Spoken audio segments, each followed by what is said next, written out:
Little Shop of Horrors. Movie turned musical turned movie. Now most people know it for its 1986 movie with Rick Moranis, Steve Martin. It was a pretty big hit. It did pretty well.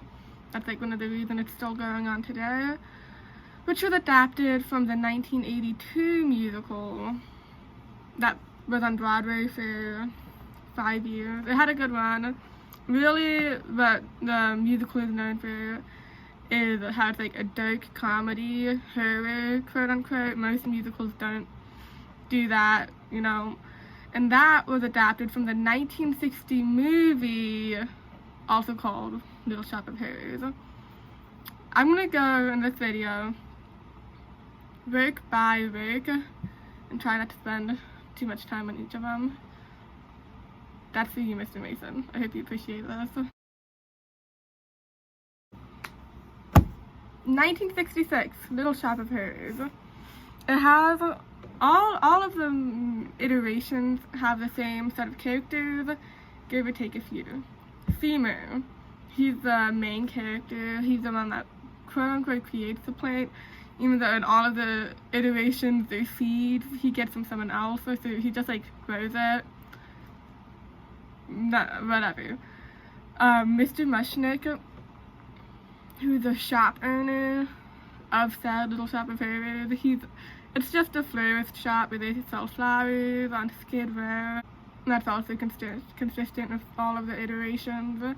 Then Audrey, in every iteration she's Seymour's love interest, but in the musical and movie she dates the dentist, who is in the 1960 movie, but he's just a random weirdo. He doesn't really have any effect on the rest of the cast until Seymour kills him. So let me go through the plot. So on Skid Row, Seymour works for Mr. Mushnick alongside Audrey. Shop's not doing well. Seymour gets seeds from the in this case from a Japanese plant seller. He got them from a different place, and he sells it. He's about to get fired, and he's like, "Oh wait, I have a cool plant." And that's in this. She's called Audrey Jr.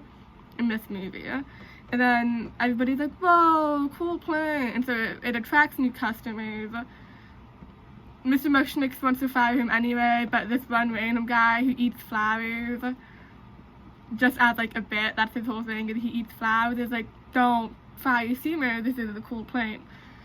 So he doesn't fire Seymour, the plant attracts customers, but the plant's like dying, and Seymour's like, why are you dying? And Seymour figures out that it eats blood.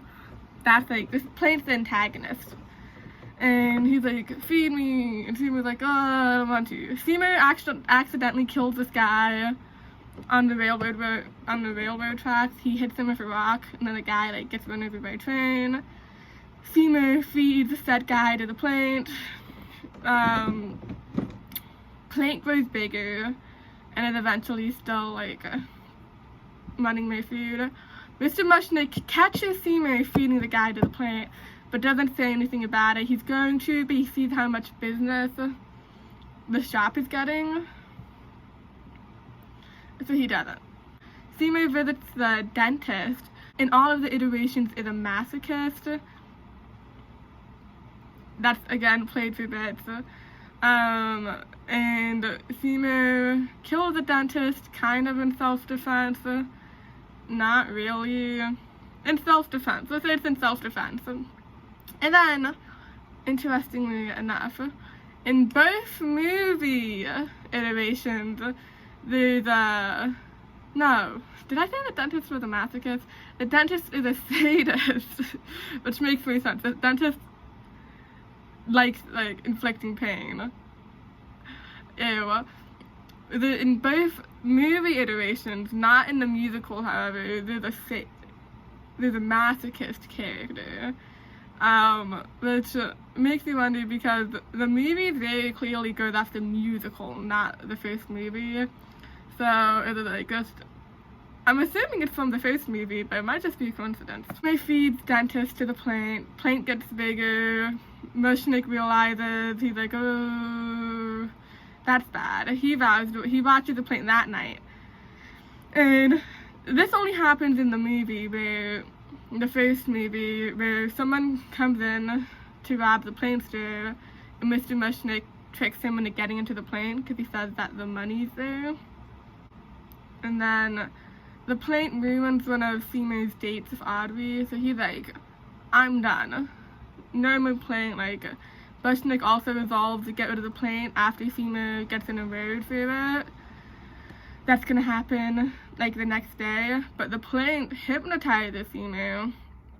Speaking of, we never figure out really what's the deal with the plane in this movie. The musical says it's from outer space, so does the movie, but in this it's just like, ooh, bad plant. It's a cross between a Betterworth and a Venus flytrap, which, while yes, they are two carnivorous plants, they do not have the ability to talk. I guess that's a creative liberty the movie took. So the plant hypnotizes Seymour, and Seymour goes out, and this part's pretty funny. There's this woman that's very clearly interested in the Seymour, and she's like, your place or my place? Flip a coin. And Seymour's like, I don't have a coin. But there's a rock. So he flips the rock, but he just throws it too high, and it comes down and hits her on the head, and she dies. Which, it's funny when you watch it. Seymour brings the plane back, brings it back to the plane, yada yada yada. Next day, when the people come, they give Seymour a trophy to watch the flowers bloom. The flowers bloom, and they all have the faces of the people that the plane ate on it. And everybody's like, whoa! There's detectives in this movie. And we occasionally we just see them be like, people are being eaten in this one. And they're trying to find out who did it. So they chase after Seymour, big chase sequence. How is this already 10 minutes long? Seymour goes back to the first shop after he loses the detectives, and he's like, ooh, you played, and he gets in with a knife to kill it. He does not succeed. And so the next morning, Audrey, Seymour's mother, who, in the other iterations, Seymour's an orphan, so she's only in the movie.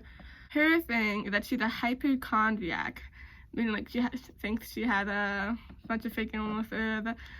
One of her bits is that she, when the plant first blooms and you see the people's faces, one of the characters faints, and then she like pretends to faint, and then just like sits on the ground for the rest of the shot. Next morning, Audrey, Seymour's mother, the detective, and Mr. Mushnik are in the shop, and then the flower opens up, it's Seymour's face, and he goes, I didn't mean it, and then, brr, the end. Then they decide, oh, Christ, stop doing that. Musical time, baby.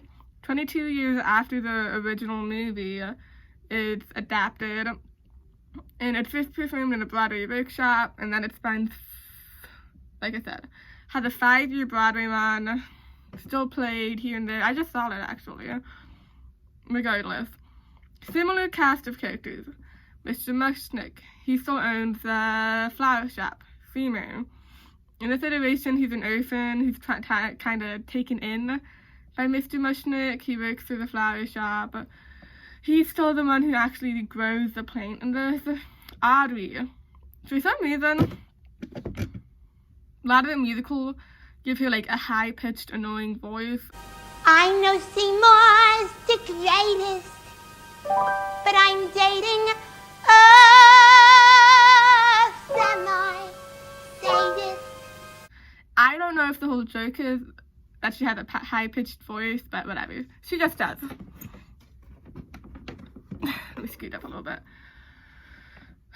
The dentist. In the musical and the movie, he's Audrey's like abusive boyfriend. Same thing, he still is a sadist, he still is an overall bad dude.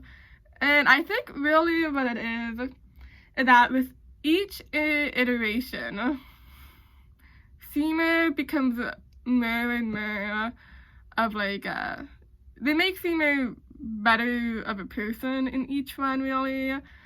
In the movie, he's just kind of like a klutz. He's a little bit, like, yeah, he does kill most people by accident, but he's dumb. And he never just says, like, no, like, if I see him in the movie, I'd get rid of the plane, obviously. But whatever. So yeah, Dentist is Audrey's abusive boyfriend. Audrey, this time the plane is called Audrey 2 instead of Audrey Jr. Which, by the way, Audrey's never a female character. It's always a male, but he names it, I mean, Seymour didn't know that when the plane didn't talk. So it's Audrey 2. Of course, there's Audrey 2. She's a big puppet. Really, the plays are kind of known. Something that, like, makes it so different from a lot of other musicals, besides it being a dark comedy. That usually they'll have, like, big elaborate puppets. Sometimes there'll just be a person playing Audrey, but even though still, like, for the 2 iterations of Audrey, it's a puppet, at least. So, Seymour works for Mr. Mushnick in the flower shop. Seymour, in a total eclipse of the sun, total eclipse of the sun, he gets plans from a Chinese man. Plants them, they become Audrey 2. He's like, this will save the shop, Mr. Mushnick. I'm assuming you've probably seen this, but whatever. Mr. Moon, and it does. I think it's implied in the musical that the plant, well, it's definitely implied. I don't know why I said that. That the plant makes stuff happen. But for the first part, like, the moment it comes in, they're just kind of like, wow, what a strange and interesting plant. You put a strange and interesting plant in the window, people don't suddenly... Excuse me, I couldn't help noticing that strange and interesting plant. What is it? And I'm pretty sure it's supposed to be the plant that did that. The plant makes the shop get super successful. There's 3 characters that kind of remind me of the... You know how, like, in Greek plays, there's, like, a chorus, like, the muse who kind of narrates what's happening? That's kind of how it is in the musical. And, of course, the movie's based off the musical. This time, the first person that Seymour kills... Seymour doesn't actually know. First person to get fed to the plant is the dentist. His name's Erwin in this. I don't think that was his name in the movie. Seymour goes with the intent of killing the dentist. After he talks to the plant's like, feed me. And Seymour's like, oh, I shouldn't do that. But then he's sweet for Audrey in this. He sees Audrey getting abused by the dentist, and he's like, ooh. So he makes up his mind. The plant's like, if you feed me, I'll give you anything you want. I'll make you successful. So he goes to the dentist with a revolver, a gun. And the dentist is like, bah. Dentist is not fazed by it. I assume he gets a gun pulled on him all the time because he's a terrible dentist. Like, that's, you know, dentist, he puts on, in the movie, first movie, he gets stabbed. In this iteration, he has on this gas mask. He doesn't give the patients gas to make it less painful. He wears it.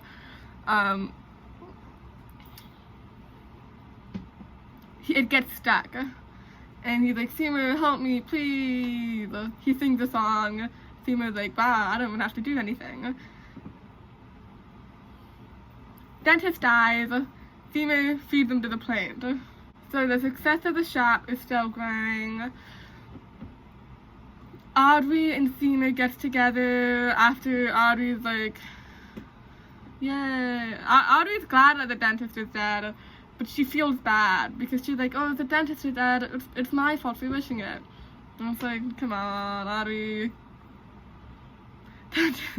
Audrey and Seymour end up together. But, no.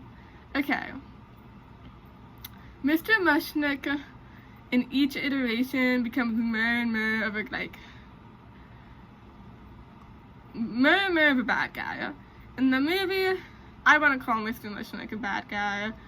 He's kind of like no, he's not a bad guy at all, really. He doesn't do anything.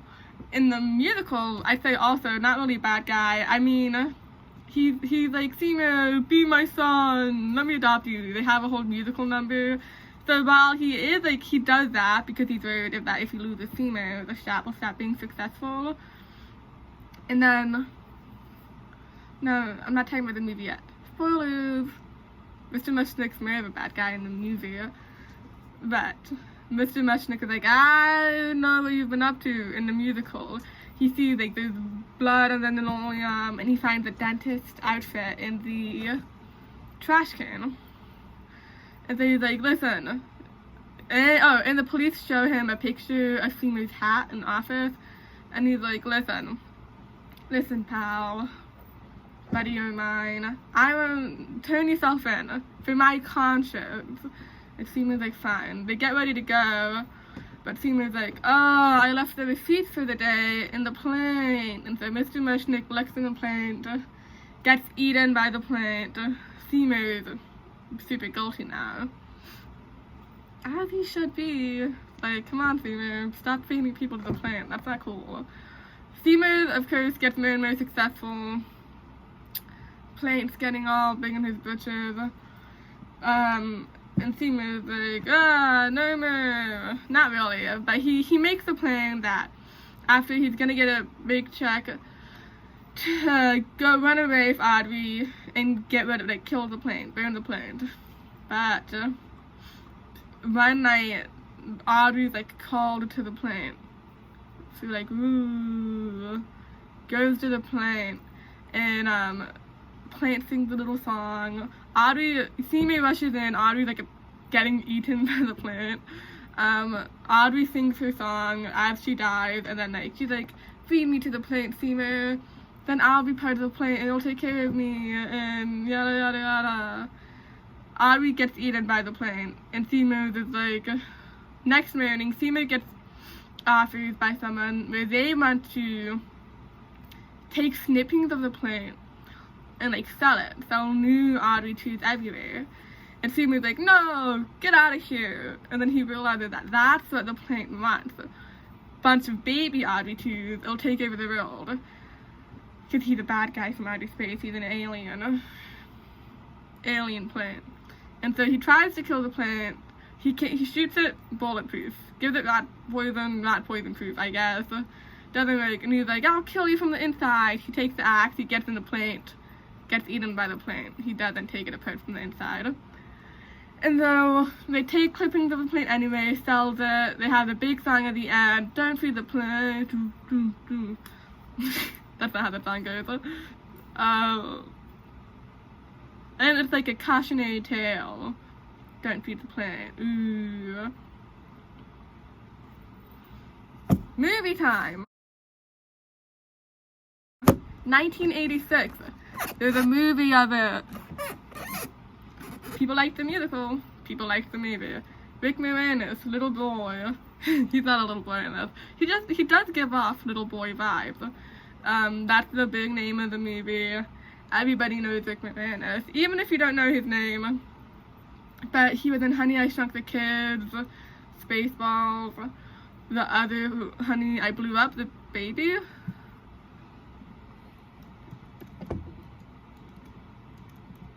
Honey, I Blew Up the Kid, which is a very misleading title for a movie, admittedly. Yeah, I would not assume that's about a little baby getting big. And then I'd say the other big name in that movie would be Steve Martin. Like, I don't recognize any of the other actors. Mr. Mason, you probably would, you ancient dinosaur. But Steve Martin plays a dentist. He's good as a dentist. His little song's fun.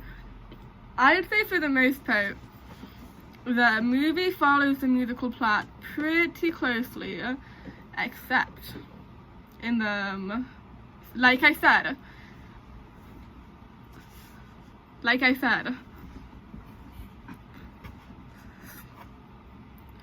Seymour gets like to be even more of a better person. He's basically the quote-unquote hero of the movie. So, same plot, but this time when he goes to see the dentist, he does go trying to kill him, but he's like, I can't. No, dentist dies the same way, but they cut out a song. Oh, no! So, in the musical, as the dentist is dying, there's like it's kind of prolonged a little bit, and Seymour was like, hey, nice, I don't even have to kill the guy, you know, I just get to sit back and not have to kill him. And like, he makes a very conscious decision not to help the dentist out by taking off the mask for him. In the movie, Seymour, the dentist dies much quicker. He's like, oh, I can't take off the mask. And then Seymour's like, oh. He's kind of shocked, and then the dentist dies. There's less of you can make more of an argument that Seymour, like, didn't even have that much time to help him. Like, he kind of, like, the dentist is like, what's your problem, man? And Seymour's like, the dentist goes, what did I ever do to you? And Seymour's like, it's not about me, it's her. And he's like, huh? Talking about Audrey. But still, like, it's a lot more like, you know what I mean? That's big difference number one. Then in the movie, Mr. Mushnick sees Seymour feeding the dentist to the plant. So Mushnick confronts Seymour similarly. Mushnick,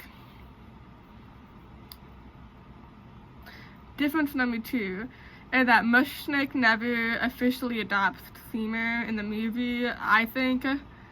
So it makes Seymour look better when he kills Mr. Mushnick. Why does he kill Mr. Mushnick? I'll tell you. Mr. Mushnick catches Seymour feeding the dentist to the plant. In the musical, he just kind of like puts together the clues. This one, like, he visually sees it. Then he later confronts Seymour. And instead of it just being like, to clear my conscience, Seymour, go to the cops, you know? Because he kind of, like, he believes Seymour a little bit when Seymour's like, I didn't do that. In the musical, he's like, just go to the cops. But in this one, he catches Seymour feeding the dentist to the plant, and he's like, Seymour, you can leave, but give me the plant, and I'll have all the fame. And, like, tell me how to take care of it, yada yada. And Seymour's like, oh, I'll tell you how. And, like, he's like, the Mr. Mushnick, like, backs into the plant, gets eaten by the plant, dies. So, like, Mr. Mushnick is much less likable in the movie. Like, people are like, who cares, Mr. Mushnick got killed. Not as much in the play. This is the biggest difference by far, I'd say. Well, no, let me show you one more minor difference. Instead of Audrey just being like, call to the plant reaches out to Audrey with mind powers. The plant literally, like, calls Audrey on the telephone. And that's how Audrey ends up. But Audrey does not die in the movie. Instead, Seymour saves her, and then it's like, ooh, we gotta kill the plant. While yes, the plant also, like, has a similar game plan in the musical of spreading out. Same character comes by, like, we want to sell cuttings of the plant. It doesn't succeed, because Seymour kills it by electrocuting it. Plant explodes, shop explodes.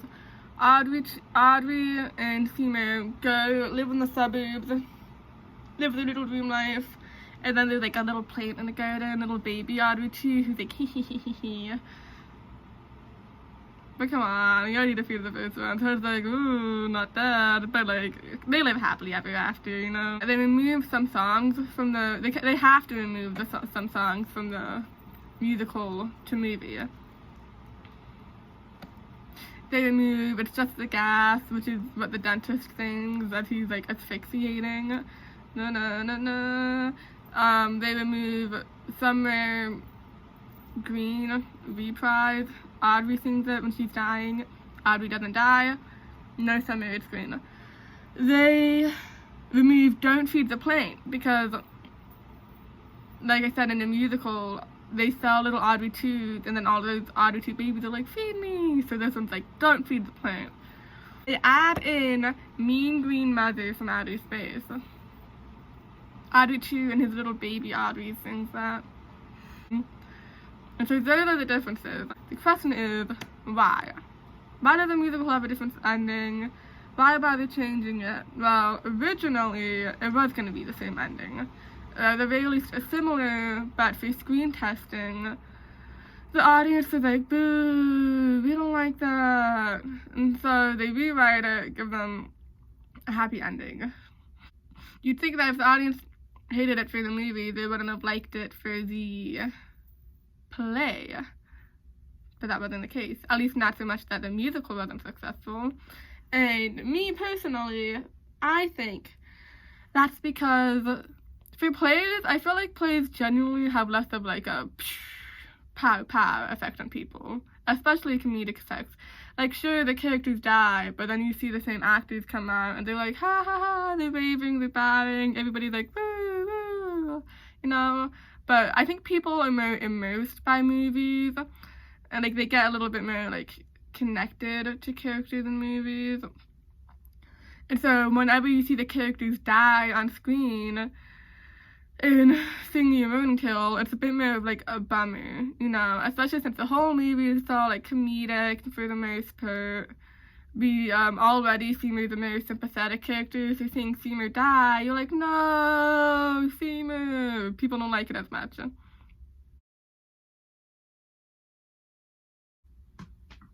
In conclusion, the musical is the best iteration, IMO, in my opinion.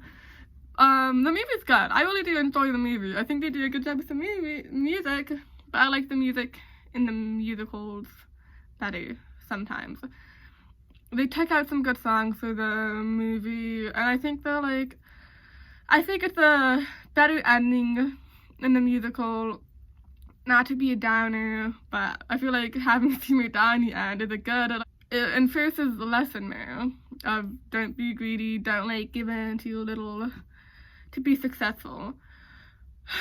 The 1960 movie, listen, it was made in the 60s, and it's not a bad movie. Like, without the movie, nothing would have happened. Duh. But it's like, it's cheesy, of course. It's fun. But I like musicals, so obviously I like the musicals better. The end. Mr. Mason, please don't give me a bad grade.